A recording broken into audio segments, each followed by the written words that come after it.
आरोग्यम कार्यक्रम के सभी श्रोताओं को ध्वनि मित्र पांडुरंग पुराणिक का नमस्कार। श्रोताओं, आज इस कार्यक्रम में हमारे साथ हैं वरिष्ठ फिजियोथेरेपिस्ट डॉक्टर अयोध्या प्रसाद। आप काशी हिंदू विश्वविद्यालय IMS फिजियोथेरेपी विभाग से संबद्ध रहे हैं। डॉक्टर साहब, आपका स्वागत कर रहे हैं। नमस्कार। नमस्कार। नमस्कार डॉक्टर साहब, फोन आने शुरू हो गए हैं। देखते हैं पहला फोन किसका है। हेलो। हाँ, नमस्कार। आरोग्यम कार्यक्रम में स्वागत है। कौन बोल रहे हैं? सर प्रणाम सर, नमस्कार, सुप्रभातम। हाँ, सुप्रभातम। डॉक्टर अयोध्या प्रसाद जी हमारे साथ हैं, वरिष्ठ फिजियोथेरेपिस्ट। मैं किस्तियापुर से असगर अली बोल रहा हूँ। हाँ असगर अली जी, आपका क्या प्रश्न है, पूछिए। डॉक्टर मेरा दोनों हाथ कंधा से उठता नहीं है। अच्छा। थोड़ा उठता है, थोड़ा नहीं। अच्छा, मतलब कंधे के लेवल तक जाता है, उसके बाद उसके ऊपर उठता नहीं है। अच्छा। मैंने दूसरा चीज है, घुटने पर लोड नहीं लेता है। कंधे पर नहीं उठता है, ये 90 डिग्री लगभग उठता है, हॉरिजॉन्टल हो जाता है लगभग। हाँ, हॉरिजॉन्टल हो जाता है। हाँ, ये तो सामने से हुआ ना। बगल से हाथ उठाने पर कितना उठता है? वो हर हालत में घुमा के, चाहे आगे से उठाइए चाहे बगल से। बगल से तो और कम उठता होगा। हाँ, बगल से तो बस कंधे तक उठता है। बड़ी मुश्किल से अगर हमको ऊपर उठाना तो वो सहारा लेके उठाना पड़ता है। हाँ, अच्छा। ताकत भी कम हो गया है, लंबे समय से होगा। कितना दिन से है ये? करीब हो गए 2-3 साल से। हाँ। आपकी उम्र कितना है? 80 साल क्रॉस हो गया। 80 साल क्रॉस हो गया, बधाई हो। धन्यवाद। अच्छा, ये कुछ तो एज प्रोसेस है, ये उसके चलते आपका ये स्टिफनेस आ गया है। और कभी एक्सरे वगैरह हुआ है आपका? MRI 2 बार हुआ है। MRI हुआ है। MRI में वो निकलता है, एक्सरे में हड्डी के बारे में निकलता है, बोन के बारे में। और MRI में लिगामेंट्स, कैप्सूल, जो जॉइंट स्ट्रक्चर दूसरे होते हैं उसके बारे में निकलता है। तो उसके बारे में एक आइडिया लेकर, ये जो आपके स्टिफनेस है वो एक जनरल स्टिफनेस है। तो अभी आपका चलना फिरना का क्या पोजीशन है? अब जो है तो मतलब झुक के कुछ काम कर रहा हूँ, जैसे गार्डनिंग वगैरह झुक के कर, तो थोड़ा दर्द करता है। चलना फिरना ठीक है? अभी चल सकते हैं? एकदम नॉर्मल है, नॉर्मल चलते हैं। इसका मतलब पैर में कमजोरी नहीं है। बांह के लिए ही आप ध्यान दें। मुख्य चीज आपका शोल्डर ज्वाइंट ही है, कंधा जो नहीं उठता है। उसी पर किसी कंसल्टेंट से, ऑर्थोपेडिशियन कंसल्टेंट से या फिजियोथेरेपिस्ट से मिल करके उनका डिटेल में जब देख लेंगे तो उसका उपाय फिजियोथेरेपिस्ट के पास। फिजिशियन को तो बताया, लेकिन वो लोग फिजियोथेरेपिस्ट कह रहे हैं, फिजिशियन नहीं, फिजियोथेरेपिस्ट। हाँ, फिजियोथेरेपिस्ट से मिल करके और उसका निवारण जितना हो सकता होने लायक रहेगा उतना हो जाएगा। अच्छा। दवा वगैरह से ठीक नहीं होगा? दवाई के बारे में फिजियोथेरेपिस्ट नहीं जानते हैं। दवा की अपेक्षा डॉक्टर साहब हमको लगता है कि इनको कसरत है या सिकाई है गर्म पानी की। तो इम्पोर्टेंट है कि एक्सरसाइज का उसमें बहुत काम है, बहुत रोल है उसको ठीक करने में। अच्छा, एक्सरसाइज का इसमें जरूरत है। हाँ, एक्सरसाइज की जरूरत है। एक्सरसाइज है उसमें और भी गैजेट्स यूज होता है, हीट थेरेपी होती है, अल्ट्रासाउंड लगता है, अल्ट्रासाउंड लगता है, IFT लगता है। अच्छा, तो ये सब सारी चीज है, उसके चलते उससे आराम मिलता है। मतलब इनके लिए डॉक्टर साहब फिजियोथेरेपी या कह लें कि एक्सरसाइज बहुत आवश्यक है। इनको ठीक होने में। वो तो ठीक होने में किन्हीं से दिखाइए, बिना एक्सरसाइज की वो पूरा सही नहीं हो सकता। मसल्स में जब तक ताकत नहीं आएगा और जॉइंट्स जब तक फ्री नहीं होगा तब तक वो पूरी नहीं कहा जाएगा कि ठीक है। ठीक होने का मतलब यह है कि हमारा हाथ पूरा उठना चाहिए, माने आपका हाथ पूरा उठना चाहिए और हाथ में पूरी ताकत होना चाहिए। तो इसके लिए बिना एक्सरसाइज के नहीं हो सकता। ठीक है। तो आप एक बार सलाह ले लें, फिजियोथेरेपिस्ट से मिल सकते हैं, आर्थोपेडिक से मिल सकते हैं, और जैसा डॉक्टर कहें वैसा आप कीजिए। एक्सरसाइज का आपको ठीक होने में बहुत बड़ा रोल है, ये डॉक्टर साहब का कहना है। ठीक है, चलिए, बहुत धन्यवाद। हेलो। आरोग्यम कार्यक्रम में स्वागत है। कौन? डॉक्टर साहब नमस्कार। हाँ, नमस्कार। कौन बोल रहे हैं? विनोद बोल रहे हैं। कहाँ से बोल रहे हैं बताइए? सिगरा से बोल रहे हैं, वाराणसी से। डॉक्टर अयोध्या प्रसाद जी हमारे साथ हैं, फिजियोथेरेपिस्ट। क्या पूछना है आपको, पूछिए। ये कह रहे थे मशीन वाली फिजियोथेरेपी अच्छा पड़ती या मैनुअल? देखिए, वो तो जैसा जिनका रहता है, मामूली रहता है अगर प्रॉब्लम तो हल्का फुल्का एक्सरसाइज से हो जाता है। लेकिन जब प्रॉब्लम ज़्यादा रहता है तो सिर्फ हाथ से मैनुअली नहीं हो सकता, उसके लिए इंस्ट्रूमेंट चाहिए, सिकाई का इंस्ट्रूमेंट चाहिए और भी गैजेट्स हैं। हल्का फुल्का प्रॉब्लम है तो ठीक है, एक बार एडवाइस फिजियोथेरेपिस्ट से ले लीजिए और उसके बाद वो करते रहिए। लेकिन जब ज़्यादा प्रॉब्लम रहेगा तो सिर्फ एक्सरसाइज से बता देने से नहीं सही होगा, उसके लिए आपको सेंटर पर जाना पड़ेगा और तरह तरह के गैजेट्स यूज करके फिजियोथेरेपिस्ट आपको सही करेंगे। ठीक है, चलिए बहुत धन्यवाद। हेलो। हेलो। हाँ नमस्कार, आरोग्यम कार्यक्रम में स्वागत है। कौन?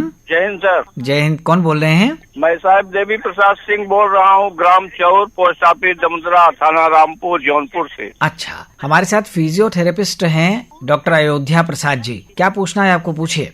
साहब हमारे कंधे में आज 2 साल से जब से अपना कोरोना का इंजेक्शन लिया दोनों, अच्छा। तब से साहब एक कंधे में हमको दर्द रहता है। अच्छा, कोरोना का इंजेक्शन तो हाथ में लगता है ना? हाँ साहब, हाथ में लगा है बाएं में। हाँ। तो कंधा साहब दर्द करता है, बहुत दवा लिया लेकिन आराम नहीं होता। हाँ, ने एक तो बात जान लीजिए कि उस इंजेक्शन से कंधे में दर्द नहीं हुआ, वो दूसरे कारण से हुआ। आपका उम्र पे सूजन है। हाँ, तो लोकल प्रॉब्लम है।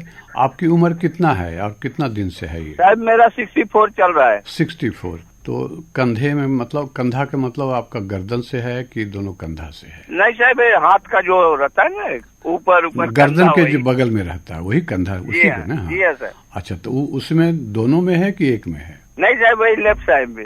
लेफ्ट साइड जिसमें इंजेक्शन लगा है, जिसमें टीका लगा था? हाँ। अच्छा। किसी लोकल फिजिशियन से, अच्छे फिजिशियन से दिखाए हैं कि टीका लगने के कारण ये हुआ है कि और कुछ प्रॉब्लम है? नहीं वैसे तो साहब तो कोई किसी डॉक्टर को, अच्छे डॉक्टर को तो मैंने अटेंड नहीं किया। एक बार दिखा लीजिए और अच्छा। उसके बाद किसी फिजियोथेरेपिस्ट से भी मिल लीजिए। आप जौनपुर में हैं तो जौनपुर में भी फिजियोथेरेपिस्ट होंगे, तो वहाँ भी मिल लीजिए और वो लोग क्या कहते हैं। पहले आप किसी अच्छे फिजिशियन से, ऑर्थोपेडिक सर्जन से, न्यूरोलॉजिस्ट से, न्यूरोसर्जन से, एक सीनियर कंसल्टेंट से दिखा करके। क्या है साहब ना, मेरा बाईपास सर्जरी हुआ है, 3 साल हो गया। हाँ। अच्छा। इसके लिए मैं साहब दवा लेता हूँ वो सब, तो इसके लिए कोई दवा वैसा है अपने आप एक्सर नहीं खाता हूँ। नहीं तो इसलिए तो आपको बता रहे हैं कि आप एक सीनियर डॉक्टर से, फिजिशियन से संपर्क कीजिए, ठीक है? अच्छा। और उनको बताइए अपनी समस्या, उसके बाद आप फिजियोथेरेपिस्ट से भी मिल सकते हैं। अच्छा सर। तो आप डॉक्टर से संपर्क कीजिए, एक बार बताइए उनको क्या समस्या है, वो एक बार चेकअप करेंगे। उसके बाद अगर जरूरत होगी तो फिजियोथेरेपिस्ट के पास आपको भेजेंगे और आपकी समस्या का हल हो जाएगा। ठीक है? ठीक है सर, ठीक है। चलिए बहुत धन्यवाद। हेलो। हाँ जी। हाँ नमस्कार, आरोग्यम कार्यक्रम में स्वागत है। अनिल कुमार गुप्ता गौन, अशोक विहार कॉलोनी फेज 2, पहाड़िया, वाराणसी से। हमारे साथ सीनियर फिजियोथेरेपिस्ट हैं डॉक्टर अयोध्या प्रसाद जी। क्या प्रश्न है आपका, पूछिए। डॉक्टर साहब को प्रणाम है। प्रणाम। सर ऐसा है कि फिजियोथेरेपी की आजकल के आधुनिक युग में तो बहुत ज्यादा डिमांड बढ़ गई है। मोबाइल, कंप्यूटर, टेलीविजन, और जो आजकल की कार्य पद्धति है, चाहे फास्ट लाइफ है, उसमें दर्द कहीं भी हो सकता है किसी भी समय।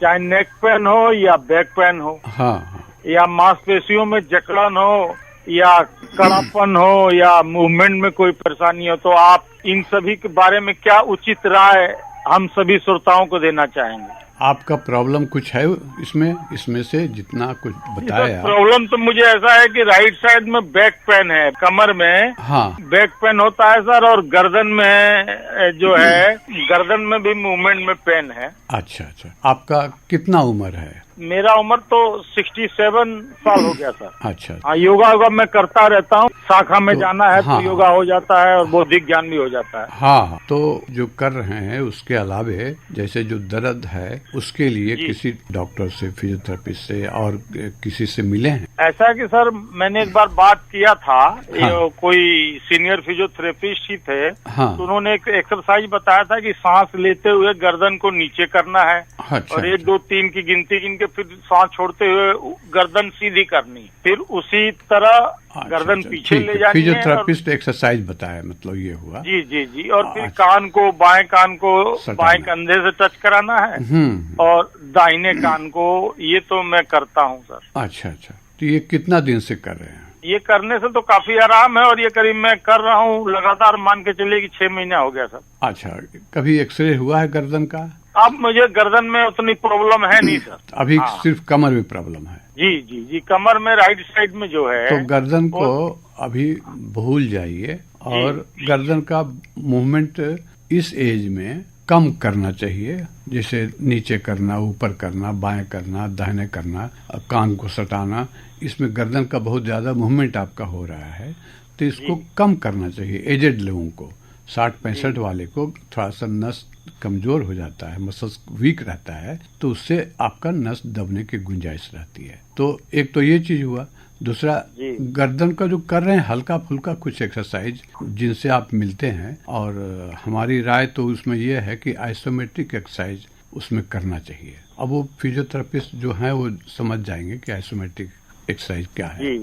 अच्छा, बाकी रहा कमर के लिए आप क्या क्या माने आपकी जांच हुआ है कुछ? कमर के लिए सर जांच तो मैंने कोई करवाया नहीं है, बाकी जब भी मैंने दिखाया था डॉक्टरों को, हाँ, तो उन लोगों ने, एक डॉक्टर जो थे वो एक तरह से फैमिली डॉक्टर हैं, उन्होंने मुझे एक्सरसाइज बताया था। वो एक्चुअल में है तो जनरल फिजिशियन, हाँ, और हैं आयुर्वेद के BAMS। अच्छा, हाँ। तो उन्होंने कहा था कि लेट कर, हाँ, और पैर को धीरे धीरे ऊपर जो है करीब 30 डिग्री के एंगल पे रख, और फिर पेटकुनिया सूत के पैर ऊपर उठावे। समझ गए। हाँ, इसको बतौल तो काफी आराम भइल रहल। अच्छा। आराम मतलब ई एक्सरसाइजवा कैला से ज्यादा आराम भइल रहल। अच्छा, तो इस एक्सरसाइज से जो आराम मिला है उसको रेगुलर करते रहिए। जी। और जैसे हाथ पैर में झुनझुनी तो नहीं है?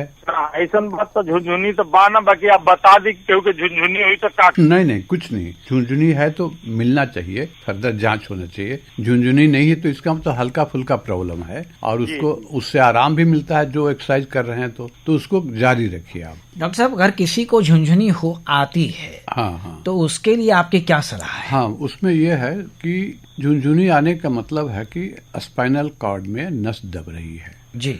नस दबने का कारण मुख्यतः एक तो चोट वगैरह है, दूसरे की एज जब ज्यादा लोगों को हो जाता है तो वो हड्डी बढ़ने लगती है जी, तो हड्डी बढ़ने से भी नस दबता है। तो ये सब कारण से झुनझुनी का मतलब ये थोड़ा सा एडवांस हो गया जी। वो पहले जब तकलीफ होती है तो पहले दर्द होता है, उसके बाद रेडिएशन जिसको कि तनाव कहते हैं जी, तनाव होता है, उससे भी ऊपर आगे चल गया तो झुनझुनी होने लगती है, उससे ऊपर गया तो कमजोरी होने लगती है जी। तो एक झुनझुनी होना थोड़ा सा अलार्मिंग है, उस पर ध्यान देना चाहिए जी। कि हाथ पैर में झुनझुनी है तो उस पर ध्यान देने की जरूरत है सीरियसली। तो और नहीं है तो एक्सरसाइज से आराम मिल रहा है तो उसको कंटिन्यू करना चाहिए। ऐसे में डॉक्टर साहब आर्थोपेडिक सर्जन से मिलने की जरूरत है?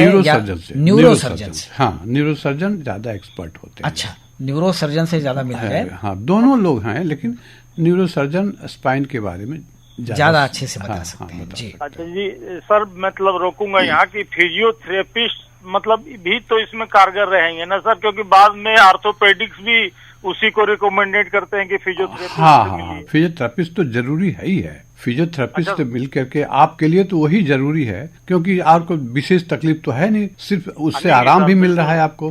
सबसे अच्छी बात यह है कि जो एक्सरसाइज जो ट्रीटमेंट फिजियोथेरेपिस्ट से ले रहे हैं उससे आपको आराम है तो इसको जारी रखिए। अनिल जी, आपसे बात करने का तो मेरा मुख्य कारण ये था और जिज्ञासा थी कि मुझे कुछ और ज्ञान मिले और कुछ जानकारी प्राप्त हो जिससे मैं और सेहतमंद रह सकूं। हाँ, नहीं तो उससे यह है कि आप वॉकिंग करें, थोड़ा सा जनरल एक्सरसाइज जो फिजियोथेरेपिस्ट जिनसे मिल करके उनको जनरल एक्सरसाइज आप पूछ लीजिए कि एक जनरल फिटनेस के लिए क्या क्या एक्सरसाइज होता है, और वो उनसे समझ करके जनरल एक्सरसाइज भी कुछ करें, वॉकिंग करें, स्वास्थ्य पर ध्यान दें। अगर जो बॉडी वेट ज्यादा है तो बॉडी वेट कम करने की कोशिश करें। हेलो। हाँ, नमस्कार, आरोग्यम कार्यक्रम। नमस्ते सर। आप कौन बोल रहे हैं, बताइए, परिचय दीजिए। मैं सुरेश दुबे, साहिबपुर डमरुका जौनपुर से बोल रहा हूँ। अच्छा, हमारे साथ फिजियोथेरेपी के विशेषज्ञ हैं डॉक्टर अयोध्या प्रसाद। क्या पूछना है आपको, पूछिए। सर, फिजियोथेरेपी जो होती है हाँ, क्या सर वो किसी भी दर्द में कारगर है? वो नहीं, ऐसा कोई फॉर्मूला नहीं है जी कि किसी भी दर्द इन जनरल ज्वाइंट्स पेन हो। दर्द तो बहुत से पेट में दर्द है, सीना में दर्द है, तो जैसे पीठ वगैरह में दर्द होती है, जो रीढ़ की हड्डी वगैरह में दर्द हाँ, होती है हाँ, उसमें कारगर होती है। फिजियोथेरेपी से मिलने से हेल्प मिलता है उसमें। जी सर, तो क्या पूर्णतः इलाज है इसका? संपूर्ण मतलब नहीं, ये इतना आसान नहीं है करना नहीं कि दर्द हो गया तो पूर्ण इलाज हो गया, ऐसा नहीं है। उसे जांच करने से पता चलता है कि क्या दिक्कत है। अगर जो मामूली दिक्कत है तो 100% फिजियोथेरेपिस्ट की मदद से हो जाएगा। जी सर, अगर और भी प्रॉब्लम है, जोड़ कुल्हे का जो पैर का कुल्हा होता है, हाँ, यहाँ पर जो दर्द होता है सर, कुल्हे का प्रॉब्लम तो जनरली स्पाइन, लोअर स्पाइन के चलते होता है, तो उसमें जांच से पता चलेगा कि कहाँ के चलते वो कुल्हा का दर्द है, कुल्हा का दर्द का कारण क्या है। कारण जानने के बाद उसको समझ में आएगा कि क्या किया जा सकता है उसमें। कारण जानने के लिए इनको किस तरह के विशेषज्ञ के पास जाना चाहिए? हाँ, कारण जो कमर में दर्द है उसके जानने के लिए न्यूरोसर्जन, न्यूरोलॉजिस्ट, ऑर्थोपेडिक सर्जन इनमें से किसी से मिल सकते हैं, जनरल फिजिशियन से ही मिल सकते हैं। जी। और उसके बाद जैसा वो अगर जरूरत है तो जांच करेंगे, और जांच करने के बाद अगर जरूरत पड़ती है कि फिजियोथेरेपिस्ट से आप मिलें, तो वो फिजियोथेरेपिस्ट से मिल सकते हैं, और उसके बाद फिर फिजियोथेरेपिस्ट का रोल शुरू होता है। हाँ। जी, हेलो। हाँ, आप आकाशवाणी वाराणसी से बोल रहे हैं? हाँ, आरोग्यम कार्यक्रम में आपने फोन मिलाया है, परिचय दीजिए। हम जयप्रकाश बर्नवाल, सैदपुर गाजीपुर, नई सड़क सैदपुर गाजीपुर। अच्छा, हमारे साथ फिजियोथेरेपिस्ट हैं डॉक्टर अयोध्या प्रसाद। आपको क्या पूछना है, पूछिए। हमें दोनों घुटनों में प्रॉब्लम रहता है, चलते समय दर्द बढ़ जाता है और बहुत तकलीफ में हम जिंदगी जी रहे हैं। इसका कोई समाधान ये फिजियोथेरेपी से है तो हम। आपकी उम्र कितना है? 72 है। 72 है, तो आपका घुटना में, दोनों घुटना में दर्द है? जी सर। तो आपका घुटना सीधा होता है, सीधा होके चलते हैं कि घुटना मुड़ा रहता है? नहीं, कतई नहीं सर, एकदम हम योगा करते हैं, एक्सरसाइज करते रहते हैं। हाँ। पेड़ पौधा लगाए हैं, किचन गार्डन बनाया है, उसमें जो है ठंडा कोना, पानी देना पौधों को, ये सब कार्यक्रम करते हैं, चाहे लाख दर्द हो चाहे कुछ भी हो। हम चाहते हैं कि इसका कोई समाधान है। नहीं, समाधान, हाँ, इसका कोई समाधान हो जाए। उसके समाधान नहीं, ऑपरेशन की बात तो बाद में है। किसी से मिले हैं, किसी डॉक्टर से क्या राय दिए हैं? एक्सरे हुआ है आपका? डॉक्टर से तो मिले हैं क्या सर? एक्सरे हुआ है आपका? उसमें थोड़ा सा हल्का फुल्का गैपिंग है, उसमें चक खट की आवाज चलते समय कभी होती है, खड़ा होते समय होती है, इस तरह का है। अच्छा, तो वही ऑस्टियोआर्थराइटिस एक चीज होती है, वो हुआ है आपका, जो कड़कड़ की आवाज होती है ना। और पूरा घुटना आपको नहीं मुड़ता होगा, पूरा घुटना मुड़ता है आपका? दाहिने वाले में हल्का सा टेढ़ा है, बाकी बायां वाला जो साइड है नहीं, पूरा मुड़ता है नहीं? दोनों पकड़ लिया। हाँ, पूरा मुड़ता है आपका पैर? पालथी मार के बैठते हैं, कोई दिक्कत नहीं, पालथी मार के बैठना नहीं है। देसी टॉयलेट में आप जाने में कोई दिक्कत है आपको? माने उसको उकड़ू कहते हैं, उकड़ू बैठ सकते हैं? नहीं, वो सीट वाले उसमें शौचालय में नहीं बैठ सकते, इसमें कम्बोर्ड वाला है वही। हाँ, इसलिए इसका मतलब ये है कि आपका दोनों घुटना नहीं मुड़ता है पूरा। जैसे 15-20 मिनट शौच करने में लग जाते हैं, तो अब जब तक बैठे रहेंगे फिर खड़े होने पर दिक्कत होती है, प्रॉब्लम हो जाती है। हाँ, नहीं, ठीक है, वो नहीं मुड़ता है पूरा, इसलिए दिक्कत है। अगर जो पूरा घुटना सही रहता तो वो दिक्कत नहीं होती देसी टॉयलेट में। मान लेते हैं सर, वही अच्छा, हाँ, अच्छा, एक बात दूसरे, घुटना सीधा होता है कि नहीं? सीधा मतलब आप खड़े होने में घुटना सीधा रहना चाहिए, वो होता है कि नहीं? सीधा होता है सर, उसमें थोड़ी देर तक यदि हम खड़े रह जाएं, हाँ, तो फिर पैर वहाँ से हटाने में, दोनों पैर, हाँ, तो अब छड़ी का सहारा लेना पड़ा है। हाँ, तो घुटना आपका काफी कमजोर हो गया है। जी सर, तो पहली बात तो कि आप किसी से मिले होंगे तो ऑपरेशन राय दिए होंगे कि ऑपरेशन रिप्लेस करा लीजिए या ऑपरेशन करा लीजिए, तो वो अलग चीज है। ऑपरेशन जब तक नहीं कराते हैं तब तक किसी फिजियोथेरेपिस्ट से मिल करके पैर की ताकत, जांघ की ताकत बढ़ाने के लिए और घुटना जितना मुड़ता है उसका रेंज बढ़ाने के लिए किसी फिजियोथेरेपिस्ट से मिलें, और उसके बाद फिर उसके अनुसार आप चलिए। जी सर। ठीक है जी सर। आपको फिजियोथेरेपिस्ट से मिलना होगा, फिर उनकी सलाह जो होगी, जो एक्सरसाइज वो बताएंगे या जो भी कहेंगे उसके अनुसार आप कीजिए, तो आपके घुटने की, पैर की, जांघ की ताकत बढ़ जाएगी और आपकी तकलीफ कम हो जाएगी। ठीक है? जी सर। ठीक है, बहुत धन्यवाद। अच्छा, ठीक सर, धन्यवाद, thank you sir, thank you. Hello sir, नमस्ते। हाँ, नमस्कार। हाँ, मैं रतिनाथ त्रिपाठी बोल रहा हूँ, कोटवा कपिलधारा सराय मुहाना से। आरोग्यम कार्यक्रम में आपने फोन मिलाया है, और फिजियोथेरेपिस्ट हैं डॉक्टर अयोध्या प्रसाद हमारे साथ। क्या पूछना है आपको, पूछिए। डॉक्टर साहब, ये मुझे पूछना है कि सुबह उठने पे हल्का हल्का कमर में दर्द होता है, तो उसमें कैसे फिजियोथेरेपी, कैसे क्या किया जा सकता है सर? कितना दिन से दर्द है? आपका उम्र कितना है? उम्र तो मेरा सर 44 साल है। 44 साल तो यंग है। अच्छा जी जी यंग मतलब है, लेकिन अभी हमको असल में 2 साल पहले का मेरे आंख में प्रॉब्लम हो गया, ब्लाइंडनेस आ गया मेरे अंदर। ओह अच्छा अच्छा। तो मैं पहले बहुत व्यायाम वगैरह करता था। हाँ हाँ अच्छा। टहलता था, बैडमिंटन खेलता था, सब कुछ करता था। ओह कमर दर्द होता है सुबह उठने पर, कमर में दर्द हल्की और दिन में फिर कुछ दिन चलते हैं तो ठीक हो जाता है। एक चीज बताना चाहेंगे, जैसे दिन में हम सोचते हैं व्यायाम के रूप में थोड़ा देर खड़ा रहना चाहते हैं। हाँ हाँ तो उस समय भी थोड़ा सा दर्द होता है। हमको लगता है वेट बहुत ज्यादा होने से भी हो सकता है। हाँ हाँ वेट आपका ज्यादा है। जी जी। कितना है आपकी हाइट? कितनी है? 84 kg है सर। हाइट कितनी है? 5'11". 5'11" है तो 84 kg 5'11" के लिए 75-76 kg चाहिए। हाँ वहाँ तक चाहिए, और उससे ज्यादा है तो ज्यादा है, उसको उतना कंपनसेट करिए। लेकिन एक्यूरेट व्यायाम तो नहीं कर सकते, इसलिए कम नहीं होता। व्यायाम नहीं कर सकते हैं ना, क्योंकि अभी तो आंख का कई बार ऑपरेशन करा चुके, तो झुकना वगैरह भी मना है बहुत सर। नहीं, लेट करके व्यायाम कर सकते हैं। जी किसी फिजियोथेरेपिस्ट से मिल करके लेट करके व्यायाम सारी चीज होता है, उसमें आंख का कोई काम नहीं है। जी। और आंख का काम इतना ही है कि आंख पर जोर नहीं पड़े। तो जो आंख के डॉक्टर से पूछ करके जो एक्सरसाइज बताते हैं फिजियोथेरेपिस्ट, वो आंख के डॉक्टर से ही पूछ करके कर सकते हैं कि हाँ ये एक्सरसाइज हमको फिजियोथेरेपिस्ट बताए हैं और आपका क्या इसको परमिशन देते हैं कि नहीं, इसमें हमारा आंख पर जोर पड़ता है कि नहीं पड़ता। वो बेटर तो आंख वाले डॉक्टर बताएंगे, लेकिन एक फिजियोथेरेपिस्ट को तो आइडिया रहता ही है कि हम जो एक्सरसाइज बता रहे हैं उस पर किस मसल्स पर ज्यादा जोर पड़ रहा है। एक जनरल आइडिया तो रहता ही है उनके पास भी। तो फिजियोथेरेपिस्ट से मिल करके एक्सरसाइज करिए। तो फिजियोथेरेपिस्ट से सर मिलने के लिए फिर मतलब कि सरकारी हॉस्पिटल में क्या कहाँ मिलना होगा? सरकारी हॉस्पिटल में भी है, बीएचयू में भी है। हाँ बीएचयू में, बनारस में सरकारी हॉस्पिटल में भी है और बाहर भी है फिजियोथेरेपिस्ट बहुत सारे लोग। बनारस में तो बहुत साधन है। ठीक है सर। वेट लॉस करने में भी क्या मतलब ये कारगर है फिजियोथेरेपी पूरी तरह से? हाँ पूरा कारगर है। वेट लॉस करने में फिजियोथेरेपिस्ट का बहुत रोल है। ठीक है, आप संपर्क कीजिए फिजियोथेरेपिस्ट से। ठीक सर, बहुत बहुत धन्यवाद दोनों लोग को सर। धन्यवाद। आकाशवाणी को भी बहुत बहुत धन्यवाद। Thank you. प्रणाम जी डॉक्टर साहब। सबसे ज्यादा जिम्मेदार शारीरिक पोस्चर, लेटने का पोजीशन, बैठने का पोजीशन, खड़ा होने का पोजीशन, चलने का पोजीशन, ये सब पोजीशन प्रॉपर होना चाहिए जी। इसी को बोलते हैं प्रॉपर पोस्चर जी। तो वो प्रॉपर पोस्चर के लिए जो सब तरीके हैं जी। बैठ करके काम करने का पोस्चर कैसा होना चाहिए जी। कितना ऊंचा टेबल चाहिए, कितना ऊंचा कुर्सी चाहिए, पर्टिकुलर आदमी के लिए सबका अलग अलग है। जी, जी, जिनकी हाइट ज्यादा रहता है उनको ज्यादा ऊंचा कुर्सी की जरूरत से काम चल जाता है। जिनकी हाइट कम है उनको ज्यादा उनकी कुर्सी ज्यादा ऊंचा रहेगी तो उनको दिक्कत होगा, पैर टंगा रहेगा जी। वो पोस्चर गलत हो जाएगा। टेबल की ऊंचाई इतनी होनी चाहिए कि बांह को बहुत उठाना नहीं पड़े। एल्बो जो 90 डिग्री पर एल्बो रख करके ही बांह के बराबर हमारा टेबल होना चाहिए, वर्किंग टेबल जी। सोने के लिए बिना पिलो के लोग तरह तरह के उसमें बता देते हैं कि हाँ पिलो नहीं लगाना है, पिलो नहीं लगाना है जी। तो बिना पिलो के, हमारे समझ से बिना पिलो को किसी को नहीं सोना चाहिए जी।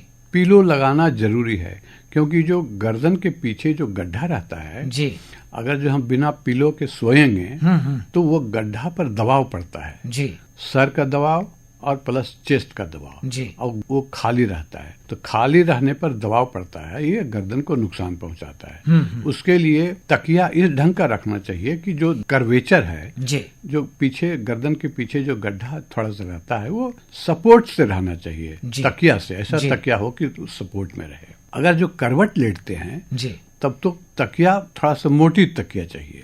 तो उससे क्या होता है कि गर्दन न्यूट्रल पोजीशन में रहना चाहिए। गर्दन हमेशा न्यूट्रल पोजीशन में होना चाहिए जी। न्यूट्रल पोजीशन जो नेचुरल पोजीशन है उसी को न्यूट्रल पोजीशन कह सकते जी जी। कि गर्दन में गड्ढा है तो भरा रहना चाहिए, सपोर्ट में रहना चाहिए। साइड में लेटते हैं तो सर हमारा गर्दन टेढ़ा नहीं रहना चाहिए सोते वक्त, इतना तकिया लगावे कि गर्दन हमारी सीधी रहे। शीशा से देख लीजिए या किन्हीं को बता दीजिए कि हमारी गर्दन सीधी है कि नहीं। टेढ़ा करके बिना तकिया के सोएंगे या पतली तकिया लगाएंगे तो गर्दन हमारा टेढ़ा रहेगा, या बहुत ऊंचा लगाएंगे तो पर भी गर्दन उल्टी दिशा में टेढ़ा रहेगा जी जी। इसलिए प्रॉपर पिलो जरूरी है। एक तो सोने का तरीका ये हुआ जी। दूसरी चीज अब खड़े होने का है। खड़े होने में हमेशा पैर अलग अलग रहना चाहिए, बॉडी के गर्थ के बराबर जी। मतलब जितना हमारा कमर की चौड़ाई है उसके सामने हमारा फुट रेस्ट करना चाहिए जी, जी। उतना दूरी पर दोनों पैर सटा के खड़े रहने से स्टेबिलिटी शरीर का कम रहता है। और दोनों पैर हमारा सही रहता है, वर्टिकल रहना चाहिए, और दोनों पैर पर बराबर वजन रहना चाहिए जी। ये नहीं कि एक पैर पर ज्यादा वजन है, एक पैर पर कम वजन है, वो गलत पोस्चर हो गया जी। चलने का पोजीशन ये है कि सही ढंग से चलना चाहिए, जैसे तैसे। अगर चाल गलती है तो किसी फिजियोथेरेपिस्ट से मिल करके उसको सही करवा लेना चाहिए, गाइड कर देंगे जी, जी। कि कैसे चलना चाहिए, जिसमें आपका चाल बढ़ जाएगी। एक तो हुआ बहुत धीरे धीरे चल रहे हैं, वो भी सही नहीं है, बहुत तेजी से चल रहे हैं, वो भी सही नहीं है जी। तो फिजियोथेरेपिस्ट सब समझते हैं कि कितना तेज किसको चलना चाहिए जी, जी। किन की बॉडी कितना एज के अनुसार कितना तेज इनको चलना चाहिए, और बाकी उनका फिजिकल फिटनेस कितना है उसी हिसाब से चलना चाहिए। मोबाइल बहुत सारे लोग बहुत देर तक देखते हैं या कंप्यूटर पर काम करते हैं, हाँ, उनके लिए क्या सलाह है आप? कंप्यूटर पर काम करने तो वो मजबूरी है, तो उसमें पोस्चर बड़ी इंपॉर्टेंट है जी। बिना आर्म वाली चेयर पर कंप्यूटर पर नहीं काम करना चाहिए, आर्म हमेशा रेस्ट पर रहना चाहिए जी। पीछे चेयर में बैठते हैं तो पीछे कमर सटा रहना चाहिए। चेयर की जो बैक रेस्ट है जी, वो सीधा नहीं होकर के थोड़ा सा एंगल में रहना चाहिए जी, जी। एक्स्ट्रा एंगल में जी, जी, जी। माने वर्टिकल से ज्यादा। जी। तो आजकल की कुर्सी वही बनती है, पुराने समय में जो कुर्सी लकड़ी का बनता था वो सीधा बनता था, वो गलत है। जी, जी, जी। तो कंप्यूटर में आंखों का लेवल मोबाइल लेवल से नीचे रहना चाहिए, लेवल से नीचे रहना चाहिए। नीचे रहना चाहिए जी, ताकि देखने में आपको आसानी हो। हाँ, आंख पर जोर कम पड़ेगा। जी। मोबाइल बहुत सारे लोग देखते हैं ऐसे गर्दन झुका के, और फिर उसके बाद उनको गर्दन में दर्द की शिकायत, चक्कर आने की शिकायत, ये सब शुरू हो जाती है। मोबाइल तो एक एडिक्शन है, गलत हैबिट है। बहुत मोबाइल तो देखने से या मोबाइल से पढ़ाई करने से तो स्वास्थ्य के लिए तो बहुत हानिकारक है जी। आजकल बच्चे लोग को इतनी पढ़ाई, इतनी जानकारी मोबाइल से मिल जाता है कि वो अपनी किताब छोड़ करके मोबाइल से ही पढ़ते हैं। जी, जी। बहुत सारा नेट में इतना इन्फॉर्मेशन रहता है, जी। ये पॉजिटिव है जी। लेकिन उसका नेगेटिव पार्ट है कि उसमें स्वास्थ्य के लिए बुरा है। उसमें फिर हमको ब्रेक दे दे के पढ़ने की। हाँ, थोड़ा देर पढ़ें, फिर गर्दन को इधर उधर झुका लें, आंख को इधर उधर घुसा लें, और आंख का एक्सरसाइज करना जरूरी है जी।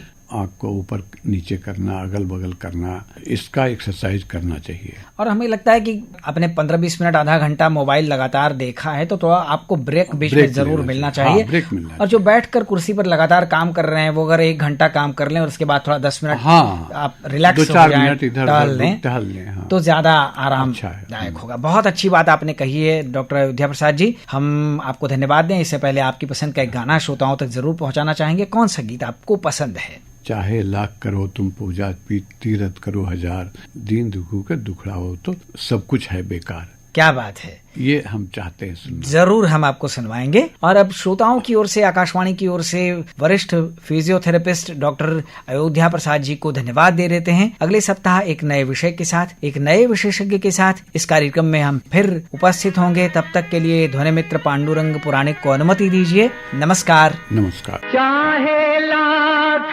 करो तुम पूजा, तीरथ करो 1000, दीन दुखी को ठुकराया तो सब कुछ है बेकार। गरीबों की सुनो वो तुम्हारी सुनेगा, गरीबों की सुनो वो तुम्हारी सुनेगा। तुम 1 पैसा दोगे वो 10 लाख देगा। गरीबों की सुनो वो तुम्हारी सुनेगा, गरीबों की सुनो वो तुम्हारी सुनेगा। तुम 1 पैसा दोगे वो 10 लाख देगा। गरीबों की सुनो वो तुम्हारी सुनेगा, गरीबों की सुनो।